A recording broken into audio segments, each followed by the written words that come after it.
বন্ধুরা, আমরা একটা জায়গায় ঘুরতে আসছি। এসে তো আমি এত সুন্দর ভিউ দেখলাম, আর ভিউটা দেখে জাস্ট মনটা মানছে না, তো আমি একটা ভিডিও শ্যুট করে নিলাম। তো ভিডিওটা খালি দেখো, কত সুন্দর চা বাগান। চা বাগানে চা পাতি তুলছে লোক, আর লোকজন দেখে মানে সকাল প্রায় 8টা 9টা হবে এরকম টাইমে কিন্তু আমরা রাস্তায় বেরিয়ে পড়েছি, বাড়ি যাচ্ছি আর কি। এক জায়গায় গিফট দিতে গিয়েছিলাম, আমার একটা বিয়ে বাড়িতে জামা কাপড় দেওয়ার জন্য গেছি। তো সেখান থেকে সকাল সকাল চলে এসেছি, আর এই এখন যাচ্ছি বাড়ি। বাড়ি গিয়ে আবার ভিডিও দিতে পারবো কি না তার জন্য তোমাদের জন্য এই ভিডিওটা শ্যুট করলাম। তো বন্ধুরা, এখানে ভিউটা এত সুন্দর, পিছনে একটা বাইক কিন্তু আসছে। তো কিছু বলবো না, জাস্ট ভিউটা দেখো। রাস্তাটা খুব সুন্দর মনে হলো বাগানটার জন্য।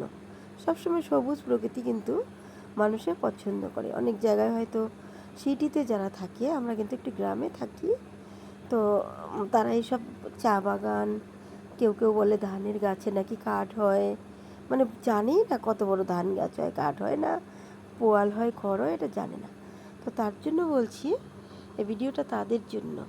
তারা হয়তো দেখলে একটু শান্তি পাবে। চা বাগান কি সুন্দর লাগছে, জাস্ট আমিও ইচ্ছে করছে একটু নেমে হেঁটে ঘুরে আসি, কিন্তু আর তার আর উপায় কোথায়, কাজের চাপ। তো বন্ধুরা, ভিডিওটা দেখো, ভালো লাগলে কমেন্ট করো। টাটা।